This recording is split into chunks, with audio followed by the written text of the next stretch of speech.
I heard Gruden say as many as 3 of the offensive linemen could be back. Maybe. Oh, good. Maybe. I mean, that's best case scenario. Yeah. That's best case scenario. We tried to find some audio of Jay in the locker room after the game, give him a little pep talk thing, but we didn't. But Valdez, the next best thing is he has some mic'd up audio, I think, of DJ Swearinger and Zach Brown. Yeah. Just during the game? This is before the game, getting everyone hyped up. Hopefully this is better than Jameis Winston. Licking his fingers and all that. 10 billion times better. All right, so this is going to get Skins fans fired up right now. It should. Okay. The first one's Zach, and the second one's DJ. All right. I'm not riding no 6 hours with an L.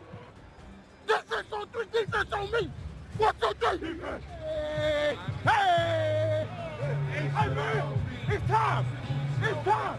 Ain't no word. It is time. We got to win. It ain't no word to the squad to win. We need to win. Everything in your body. Fight for your brother. I'm fighting for you. You fight for you. You fight for you. We fight for each other. 1 and on 3. Let's get it. 1 and on 3. 1, 2, 3. 1 and on. Who was that? That was Swearinger. That was DJ? Swearinger. Yeah. DJ seems like not much. Besides the interview, he just seems like a good guy. Seems like he's a cool guy. Gets me fired up. Would like to get him on the show.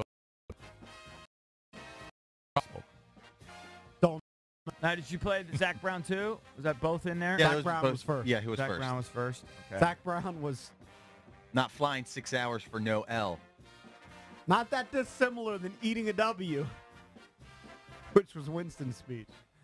Jameis, I love Jameis. I really do. He's just a little weird, though. And definitely like a weird cat. He's got shoulder Very issues. very immature. He may be done for the year, right? Jameis? Could be. Yeah. What a disappointment that the Been a Bucs huge. have been. Oh yeah. Probably the most disappointing team in the league. Right. Wouldn't you say?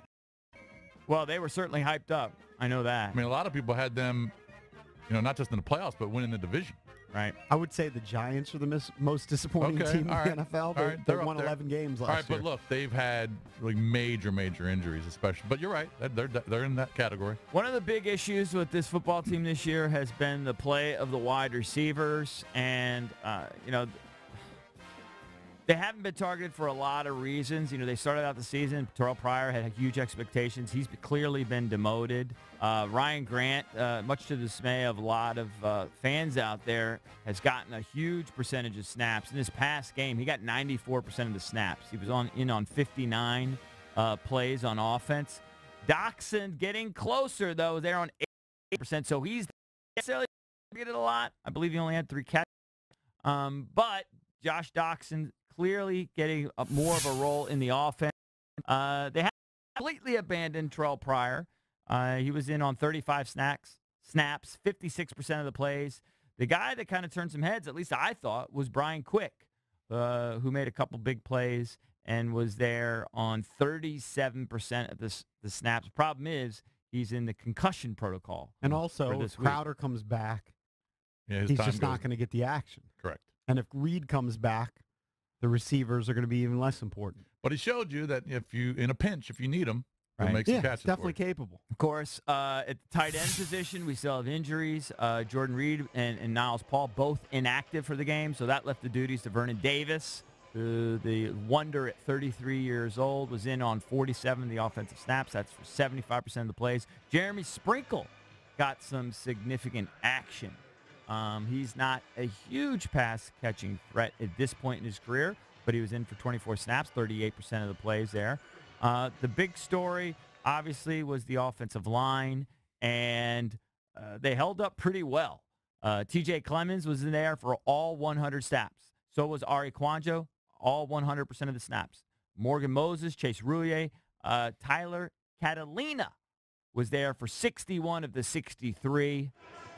Tony Bergstrom found a way to sneak in there, and he got 5 snaps. I know this is the Skins at 7, not the Vikings at 7, but the Vikes did announce that they that Sam Bradford had arthroscopic surgery on the knee, so they may shut him down for the rest of maybe the regular season, but maybe the rest of the year. I think they activated Bridgewater. They did activate Yeah. Bridgewater, and that'll be the question. You assume Keenum's going to start. Right. Yes. But if they threw Bridgewater out there, That would be interesting. I think that would be great. Because the original story was that he may never play again. Right. And now that he's back a year later, who knows? It might be Case Keenum going forward if they are to win this division and get into the playoffs, but you never know. Might be Bridgewater too. I'm not a big Case Keenum guy. I do know this. I don't believe they picked up the option on Bridgewater's contract, right? There was enough doubt there. So, we'll see. I'm sure they're going to want to see him So he's perform. a free agent at the end of the year. Either this year or next year, whatever it is. But like I said, and the Vikings haven't played the toughest schedule, but Keenum's been pretty good. That's fine. It's Case Keenum. I know. If he beats us, God bless him, tip a cap, and they deserve it. Got some good weapons. Good tight end, 2 good receivers, and Diggs and Thielen.